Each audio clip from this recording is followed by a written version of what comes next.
আপনারা দেখতে পাচ্ছেন এটা হচ্ছে rule 37, subjunctive verb. Subjunctive verb দ্বারা হচ্ছে কাঙ্ক্ষিত কিছু বা কল্পনা করা কিছু, কল্পনা কল্পনা করা কিছু প্রকাশ করে।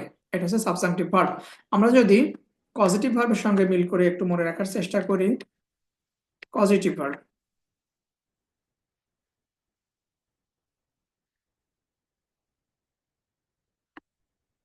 পজিটিভ ভার্ব, পজিটিভ ভার্বে সাবজেক্ট নিজে কোনো কাজ করে না, অন্যকে দিয়ে কোনো কাজ করিয়ে নেয়। কখনো জোর দেয়, কখনো সহায়তা করে, কখনো ম্যানেজ করে বা বুঝিয়ে অন্যকে দিয়ে কাজ করিয়ে নেয়, সেটা হচ্ছে পজিটিভ ভার্ব। পজিটিভ ভার্ব নিয়ে আমি আর একটা ভিডিওতে কথা বলেছি, একটা লাইভে কথা বলেছি। আজকের আলোচনার বিষয় হচ্ছে subjunctive verb. Subjunctive verb, subject চাই অন্য কেউ কিছু একটা করুক, কখনো সাজেস্ট করে, কখনো কমান্ড করে, কখনো রিকোয়েস্ট করে। এই যে একজন চাচ্ছে অন্যজন আর একজন কিছু করুক, এটা হচ্ছে সাবজাংটিভ ভার্ব। আর পজিটিভ ভার্ব হচ্ছে উম, একজন অন্যকে দিয়ে কোনো কিছু করিয়ে নেয়। দুটার মাঝে যে পার্থক্য আছে এই পার্থক্যটুকু বুঝতে হবে। আর সাবজাংটিভ ভার্বের ক্ষেত্রে কিছু কমন ভার্ব, এই ভার্বগুলো আমাদের মুখস্থ রাখতে হবে। এই ভার্বগুলো থেকে নর্মালি পরীক্ষায় প্রশ্ন আসে, এইগুলো একটু মুখস্থ রাখতে হবে। যদি মিনিং সহ মুখস্থ রাখা যায় তাহলে ভালো। দেখুন, অ্যাডভাইস উপদেশ দেয়া, আস্ক জিজ্ঞাসা করা, কমান্ড কাউকে কমান্ড করা যে তুমি এই করো কিংবা এই করো না এরকম, ডিক্রি অফিসিয়ালি আদেশ জারি করা, ডিমান্ড, ডিমান্ড মানে হচ্ছে স্ট্রং রিকোয়েস্ট, অনুরোধ করা, জোরালোভাবে অনুরোধ করা, demand, desire, dictate, that, insist, order, mandate, move, prefer অধিকতর পছন্দ করা, প্রপোজ প্রস্তাব করা, রিকমেন্ড সুপারিশ করা, রিগ্রেট দুঃখ প্রকাশ করা, রিকোয়েস্ট অনুরোধ করা, রিকোয়ার্ড দরকার, স্টিপুলেট কোনো কিছু করতে বা যা স্পষ্ট করে বলা, স্পষ্ট রূপে বলা যে অমুক কাজ আপনাকে করতে হবে কিংবা করতে হবে না, সেটার নাম হচ্ছে স্টিপুলেট। সাজেস্ট, আর্টস, আর্টস জোর দিয়ে বলা যে কোনো কিছু করতে হবে এরকম। এই যে ভার্বগুলো আপনারা দেখতে পাচ্ছেন এই ভার্বগুলোকে বলা হয় সাবজাংটিভ ভার্ব। পুরো বাক্যে যখন এই ভার্বগুলো আসবে তখন লক্ষ্য রাখতে হবে এই ভার্বগুলোর পরে দ্যাট আছে কিনা। যদি দ্যাট থাকে তাহলে বুঝতে হবে যে এই ভার্বগুলো সাবজাংটিভ ভার্ব হিসেবে ব্যবহৃত হয়েছে। সেক্ষেত্রে সাবজাংটিভ ভার্ব হিসেবে যদি এটা ব্যবহৃত হয় তারপরে কিছু বৈশিষ্ট্য আছে, সেই পরবর্তী যে ভার্বটা আসবে, পরবর্তী যে ক্লজটা আসবে, সেই ক্লজের ভার্বটার কোন ফর্ম হবে সেটা আমাদের জানতে হবে। এখানে তিনটা জিনিস লক্ষণীয়, একটা হচ্ছে সাবজাংটিভ ভার্ব, এই যে আমরা যে শব্দগুলো পড়লাম, আর এগুলো থেকে সৃষ্ট নাউন, যেমন এটা কমান্ড, ডিমান্ড, অর্ডার, এই ভার্ব থেকে সৃষ্ট নাউন। আবার এই ভার্বগুলো থেকে সৃষ্ট অ্যাডজেক্টিভ, যেগুলোকে কিছুকে বলা হয় অ্যাডভাইজেবল অ্যাডজেক্টিভ, আবার কিছু আছে অ্যাংশিয়াস অ্যাডজেক্টিভ, অ্যাংশিয়াস, ডিটারমাইন্ড, এগার, কিন, এগুলো মুখস্থ করতে হবে। এগুলোর পরে যদি দ্যাট থাকে তাহলে বুঝতে হবে যে এগুলো সাবজাংটিভ মুডে আছে বা এগুলো সাবজাংটিভ ভার্ব হিসেবে ব্যবহৃত হয়েছে। আর যখন সাবজাংটিভ ভার্ব হিসেবে ব্যবহৃত হবে তখন স্ট্রাকচার লিখি, verb plus that plus subject. এরপর যে ভার্বটা বসবে সেই ভার্বটা সম্পর্কে, সেই ভার্বটার কোন ফর্ম হবে তা আমাদের জানতে হবে। এরপর বসবে হচ্ছে ভার্বের base form, verb in base form. আর বেস ফর্ম মানে হলো এই বেস ফর্ম, ভার্ব বেস ফর্মের সঙ্গে এস বাই এস যোগ করা যাবে না, বেস ফর্মের আগে কোনো অক্সিলারি বসানো যাবে না। যদি বাক্যটি নেগেটিভ হয় তাহলে শুধু নট বসবে, আগে কোনো অক্সিলারি বসবে না। আবার এটার হচ্ছে এগুলোই বেস ফর্ম যখন ব্যবহৃত হবে তখন আমরা জানি বেস ফর্মের সঙ্গে এস বাই এস যোগ হয় না, এর সঙ্গে আইএনজি হয় না, ভার্বের পাস্ট পার্টিসিপল ফর্ম হয় না, আগে কোনো অক্সিলারি বসবে না। যদি নেগেটিভ হয় বাক্য শুধু নট বসবে। আমরা বিগত বছরের প্রশ্ন দেখবো এবং কিছু এক্সারসাইজ দেখবো, তাহলে আমরা বুঝতে পারবো এগুলোকে সাবজেক্টিভ ভার্বের স্ট্রাকচার। সাবজেক্ট ভার্ব থাকবে কিংবা এই অ্যাডজেক্টিভ গুলো থাকতে পারে, নাউনও থাকতে পারে একটা ক্লজে, তারপর দ্যাট থাকবে, তারপর সাবজেক্ট আসবে, তারপরে যে ভার্ব আসবে সেই ভার্বের ফর্মটা আমাদের লক্ষ্য রাখতে হবে। এটা হচ্ছে আমেরিকান ইংলিশ, এটা ব্রিটিশ ইংলিশ না, সেজন্য একটু ব্যতিক্রম ধর্মী। এটা আমেরিকান ইংলিশ অনুসারে আমাদের সাবজেক্টিভ ভার্ব আমরা শিখছি। দেখুন, এই যে প্রথম যে উদাহরণটা এখানে আসছে সেখানে কিন্তু সাজেস্ট আছে। কিছুক্ষণ আগে আমি একটা লিস্ট দেখালাম, সেখানে সাজেস্ট ভার্ব ছিল। যেহেতু সাবজেক্টের পরে সাজেস্ট ভার্ব আছে তারপর দ্যাট আছে, তার মানে এটা সাবজাংটিভ হিসেবে ব্যবহৃত হয়েছে। কাজে এর পরে সাবজেক্টের পরে ভার্বের হচ্ছে বেস ফর্ম বসবে। এখন জানতে হবে এখানে আর আছে, ভুল হয়ে গেছে, তার মানে এই আর এর বেস ফর্মটা কি আমাদের জানতে হবে।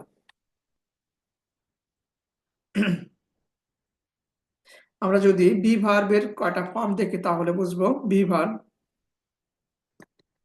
ভার্বের বেস ফর্ম হচ্ছে be. Present form is are, past form was are, past participle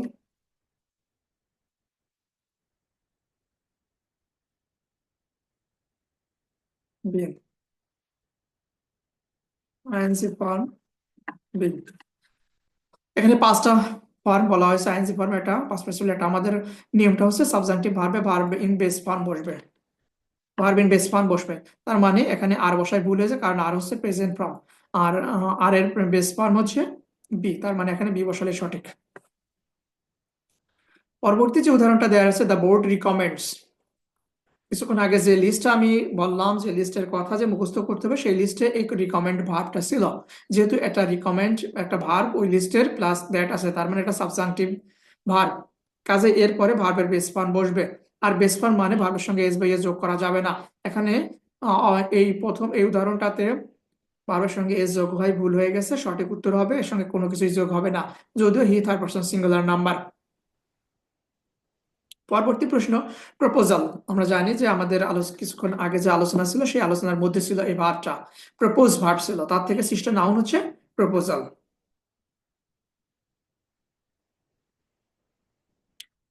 কেউ যদি না বুঝতে পারেন তাহলে আমাকে একটু কমেন্টে জানাবেন। আপনারা যদি কথা বলেন তাহলে আমাকে ক্লাস নিতে একটু সুবিধা হয়, কমেন্ট করতে পারেন। প্রপোজ থেকেই সৃষ্টি হয়েছে প্রপোজাল নাউন। যেহেতু এই নাউনটা আছে, ওই কমন নাউনটা আছে, তারপরে দ্যাট বসেছে, তার মানে এটা সাবজেক্টিভ ভার্ব হিসেবে ব্যবহৃত হয়েছে। কাজেই সাবজেক্টের পরে বেস ফর্ম বসবে। এই বট হচ্ছে ভার্বে, বাই ভার্বের পাস্ট ফর্ম, পাস্ট ফর্ম বসানো যাবে না। সাবজেক্টিভ মানে বেস ফর্ম বসবে। বাই এর বেস ফর্ম হচ্ছে বাই, আবার প্রেজেন্ট ফর্মও বাই। কিন্তু যেহেতু এটা কোম্পানির থার্ড পারসন সিঙ্গুলার নাম্বার, তা সত্ত্বেও হচ্ছে এখানে এস বাই এস যোগ হবে না, এটুকু খেয়াল রাখতে হবে। একইভাবে পরবর্তী উদাহরণটা আমরা দেখি। It was essential that the army advanced more rapidly. আগে কিন্তু পাস্ট টেন্স রয়েছে, আবার এসেনশিয়াল রয়েছে। এসেনশিয়াল একটা অ্যাডজেক্টিভ, এরপরে যদি দ্যাট বসে, তার মানে এটা সাবজাংটিভ মুডে আছে। এসেনশিয়াল, ডিটারমাইন্ড, কিন, কিন, এই অ্যাডজেক্টিভ গুলো, এই অ্যাডজেক্টিভ গুলোর পরে যদি দ্যাট থাকে, তার মানে এগুলো সাবজাংটিভ মুডে আছে। আর সাবজাংটিভ মুডে ব্যবহৃত হলে দ্যাট ক্লজে, দ্যাট ক্লজে, যেমন এই দ্যাট ক্লজে ভার্বের বেস ফর্ম বসবে। উপরেরটাই অ্যাডভান্সড পাস্ট ফর্ম হয়, ভুল, বেস ফর্ম হচ্ছে এটা, এস বাই এস যোগ করা যাবে না। এই রিমেইন হলে পাস্ট ফর্ম, এটার বেস ফর্ম হচ্ছে রিমেইন। এই ইজ নট বসানো যাবে না, কারণ ইজ এর বেস ফর্ম হলো বি, সেই বি বসবে।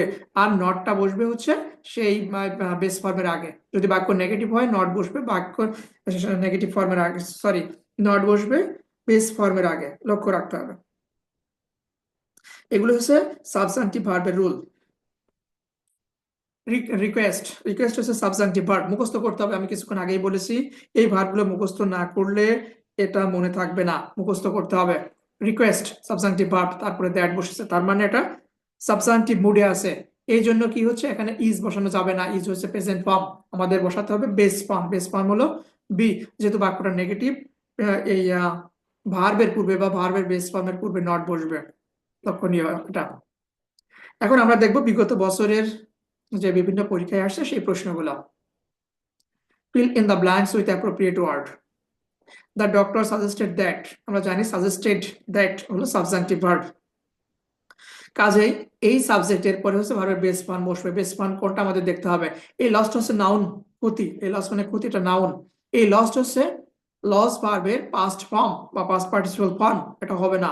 শুড মডাল ভার্ব, শুড বসবে না, শুড বসানো যায় না। লুজ, লস, এটা হচ্ছে বেস ফর্ম, এটাই সঠিক হবে। 2 নম্বর উদাহরণ হচ্ছে নেসেসারি। আমি কিছুক্ষণ আগে কিছু অ্যাডজেক্টিভ দেখিয়েছি, যেমন নেসেসারি, ডিটারমাইন্ড, কিন, এ ধরনের যে অ্যাডভাইজর যেগুলো আছে আর কি, ওই লিস্টটা আপনারা মুখস্থ রাখবেন। ওই লিস্টেরই আরেকটা অ্যাডজেক্টিভ হচ্ছে নেসেসারি। যেহেতু নেসেসারি পরে দ্যাট বসে, তার মানে একটা সাবজেক্টিভ মুডে আছে। কাজেই সাবজেক্টের পর হবে বেস ফর্ম বসবে। এস বসায় এটা হবে না, শুড বসায় এটা হবে না, মাস্ট বসায় এটা হবে না, কারণ এগুলো মডাল ভার্ব। মডাল ভার্ব বসে না সাবজেক্টিভ মুডে, জয়েন্ট বসবে। যদিও এটা তার পার্সন সিঙ্গুলার নাম্বার, তারপর এই জয়েন্টটাই সঠিক। এখানে সাজেস্ট রয়েছে, খুবই কমন একটা সাবজেক্টিভ ভার্ব সাজেস্ট। এরপরে যদি দ্যাট থাকে, তাহলে যেহেতু সবগুলোতেই দ্যাট আছে, দ্যাট আছে, দ্যাট আছে, দ্যাট আছে, তার মানে এটা সাবজেক্টিভ ভার্ব। তার মানে এটা সাবজেক্টিভ ভার্ব।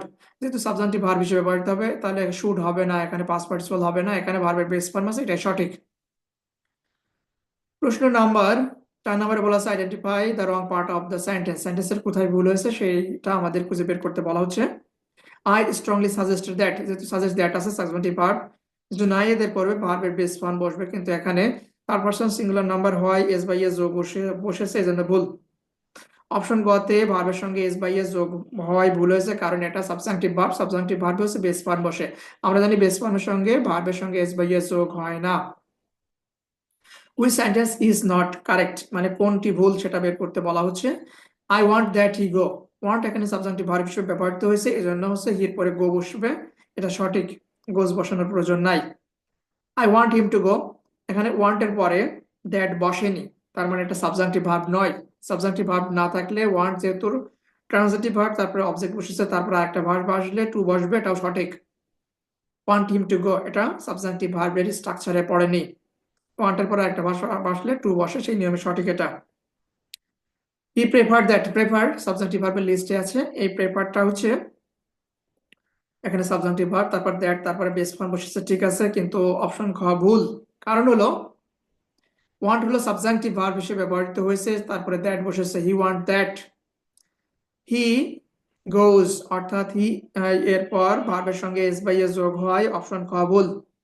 আর প্রশ্নে বলা আছে কোনটি শুদ্ধ নয় বা কোনটি ভুল সেটাই বের করতে, ওরা ভুল উত্তরটি পেয়ে গেছে এটা। উই আর্জ দ্যাট, আর্জ এর পরে দ্যাট বসেছে, আর্জ এটা হচ্ছে সাবজেক্টিভ ভার্ব, তার মানে হি তারপরে যে সাবজেক্ট থাকবে তারপরে বেস ফর্ম বসবে, বেস ফর্ম এটা এস বাই এস বসা, এটা ভুল হয়েছে। পাস্ট ফর্মে হয় এটা ভুল, শুড বসায় এটা ভুল, শুডের পর লেফট বসায় ভুল। প্রশ্ন নাম্বার 7 বলা হচ্ছে, প্রশ্ন নাম্বার 7 বলা হচ্ছে রাজশাহী বিশ্ববিদ্যালয় ডি ইউনিট 2011-12 প্রশ্ন। ইট ইজ ইম্পারেটিভ দ্যাট, মানে কোন বাক্যটা সঠিক আমাদের খুঁজে বের করতে হবে। ইট ইজ ইম্পারেটিভ এটা একটা অ্যাডজেক্টিভ, ইম্পারেটিভ এর পরে যদি দ্যাট থাকে তা সাবজেক্টিভ মুডে ব্যবহৃত হয়। আমি কিন্তু কোনো প্রশ্নেরই মিনিং করছি না, কোনো প্রশ্নেরই মিনিং করছি না, মিনিং করে করতে গেলে এটা কঠিন মনে হবে। তাছাড়া মিনিং অনুসারে মিনিং বাদে যদি আমরা বুঝতে পারি এটা সাবজেক্টিভের স্ট্রাকচারে আছে, তার মানে বেস ফর্ম বসবে, তাহলে সহজ হয়।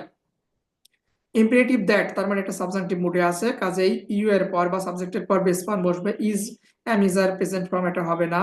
ইউ আর হচ্ছে প্রেজেন্ট ফর্ম, এটা হবে না। এ বি হচ্ছে বেস ফর্ম, এটা সঠিক, আবার আর এখানে বেস ফর্ম নয়, সো প্রেজেন্ট ফর্ম, এজন্য এটা হবে না। আমরা সঠিক উত্তরটি পেয়ে গেছি এটা। 8 নম্বর প্রশ্ন বা আজকের আজকের আলোচনার লাস্ট কোশ্চেন এটা। এখানে বলা হচ্ছে চুজ দ্য ইনকারেক্ট সেন্টেন্স, কোন বাক্যটি ভুল তা আমাদের খুঁজে বের করতে হবে। এই মুহূর্তে যারা লাইভে যুক্ত আছেন তারা যদি আমার কথা শুনতে না পান, কিংবা হচ্ছে যদি এই ভিডিওটাকে গুরুত্বপূর্ণ বলে মনে করেন, তাহলে শেয়ার করবেন। শেয়ার করলে আপনি পরবর্তীতে আপনার পেজেই খুঁজে পাবেন, আপনার অ্যাকাউন্টে খুঁজে পাবেন। আর শেয়ার না করলে এটা নিচে যাবে, আপনার সেকেন্ড টাইম দেখার সুযোগ পাওয়া কষ্টকর হবে, খুঁজে পেতে কষ্টকর হবে। আমরা জানি ইনসিস্ট দ্যাট হলো একটা সাবজেক্টিভ ভার্ব, কাজেই ভার্বের বেস ফর্ম বসবে। হি গো হচ্ছে বেস ফর্ম, গোর সঙ্গে এস বাই এস যদি যোগ থাকতো তাহলে এটা হচ্ছে প্রেজেন্ট ফর্ম হতো, কাজে এই বাক্যটা সঠিক, সাবজেক্টিভে বেস ফর্ম বসেছে। ইনসিস্টেড এটা পাস্ট, তারপরে এটা সাবজেক্টিভ, তারপরে ভার্বের বেস ফর্ম বসবে, অপশন খ সঠিক। অপশন গ তে আমরা দেখি he insist that he will go, subjunctive ভার্বে কখনো দ্যাট এর পর উইল ব্যবহার করা যায় না, দ্যাট এর পর উইল ব্যবহার করা যায় না, তার মানে অপশন গ ভুল। I insist that he should go, এত সময় আমি যে আলোচনা করেছি সেই আলোচনার আলোকে অপশন ঘ ভুল, কিন্তু এখানে একটা রেফারেন্স আছে, ওই রেফারেন্সের আলোকে অপশন ঘ শুদ্ধ। যেমন আমি আলোচনার শুরুতেই বলেছি সাবজেক্টিভ ভার্বের যে গ্রামার, এটা হচ্ছে আমেরিকান ইংলিশ অনুসারে এই নিয়মটা, এটা ব্রিটিশ ইংলিশ অনুসারে এই নিয়মটা না। ব্রিটিশ ইংলিশে সাবজেক্টিভ ভার্ব নাই। এখন ব্রিটিশরা এই সেন্টেন্স গুলোকে আসলে কিভাবে ব্যবহার করেন, ব্রিটিশরা হচ্ছে সাবজেক্টিভ ভার্বে যে আমরা ভার্বের বেস ফর্মের কথা বললাম, বেস ফর্মের পরিবর্তে তারা শুড ব্যবহার করেন, তার মানে ব্রিটিশ ইংলিশ অনুসারে অপশন ঘ সঠিক, আমেরিকান ইংলিশ অনুসারে অপশন ঘ কিন্তু ভুল। যেহেতু এই প্রশ্নে আরেকটা ভুল আছে, তার মানে এটাই সঠিক উত্তর। আর ব্রিটিশ ইংলিশ অনুসারে এটা সঠিক, এটা শুদ্ধ বাক্য, ভুল বাক্য হচ্ছে এটা, কারণ ব্রিটিশ কিংবা আমেরিকান কোনো নিয়মেই I insist that he will গো সঠিক সঠিক নয়।